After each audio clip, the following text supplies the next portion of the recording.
Sa gitna ng masamang panahon, isang rider po ang patay matapos na mabagsakan ng puno sa Sultan Kudarat.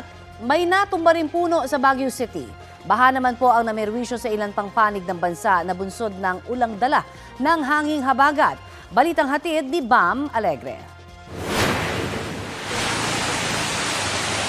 Malakas na ulan ang naranasan sa ilang bahagi ng Datu Odin Sinsuat, Maguindanao del Norte, dito sa barangay. Sa barangay Tapian, rumaragas ang baha ang namerwisyo sa mga residente roon.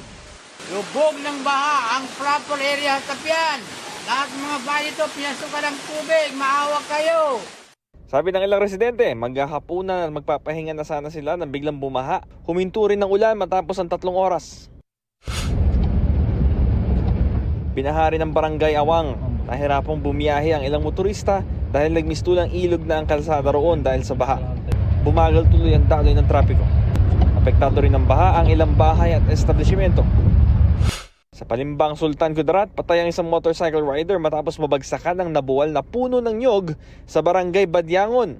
Bumibiyahe raw noon ng rider sa gitna ng malakas na pag-ulan nang mapadaan sa lugar. Gumamit ng chainsaw sa puno ang mga rescuer para maialis ang katawan ng rider. Tinamaan din ng puno ang mga kawad ng kuryente. Nagsagawa na ng clearing operation at pagsasaayos ng linya ng kuryente sa lugar. Ramdam din ang masamang panahon sa Makilala, Cotabato.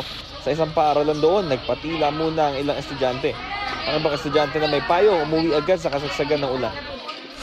Sa Baguio City, nabuwal din ng isang puno sa Cannon Road dahil sa malakas na ulan. Nagdulot ito ng matinding traffic na pinalala pa ng banggaan ng 2 taxi. Wala naman naiulat na nasaktan. Nagsagawa na ng clearing operation sa nabuwal na puno. Ayon sa Pag-asa, ang mga nararanasang pag-ulan sa ilang probinsya dulot ng hanging habagat. Bam Alegre, nagbabalita para sa GMA Integrated News.